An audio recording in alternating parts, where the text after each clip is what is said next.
There's another bright spot emerging following this week's damaging storms. Residents in Cowichan Bay are hoping Monday's powerful winds helped speed up efforts to remove a vessel that's been an eyesore for years. Kendall Hansen has that story.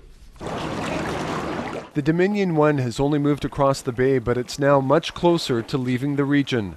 The movements of this derelict boat that many consider an eyesore are watched closely. Yeah, it's been there a long time, so I think they should get rid of it.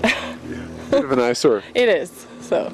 Since 2007, the ship has sat in the center of Cowichan Bay. In 2010, vandals stole some of what was on board and tried to sink it. One resident stopped the ship from going down when he noticed it was listing. Then this past Monday, during the storm, the wind and currents pushed the 47-meter boat across the bay.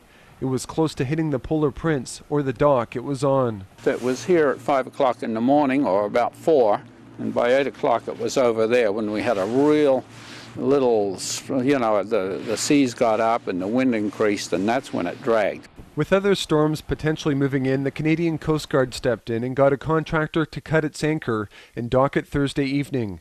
The Coast Guard says the bill and future cost for moorage will be forwarded to the owner.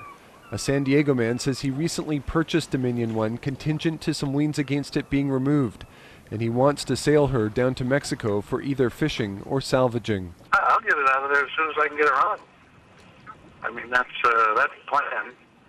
I have no interest in keeping it up there and keeping all you people unhappy. Not the news Ken Jackson wants to hear. The Cowichan Bay man has been in contact with the owner with hopes of salvaging the Dominion One here on Vancouver Island. The boat weighs 600 tons, and I'm not sure of the prices, but the metal is probably worth $100 to $200 a ton, just the metal. So it's easy math. It is worth a fair bit of money. Owner Rob Van Ritter says he plans on flying up to inspect the Dominion One next week, and his problem until now has been finding a dock where work could be done on it. Now that she's moored, the days the Dominion One sits here are likely numbered.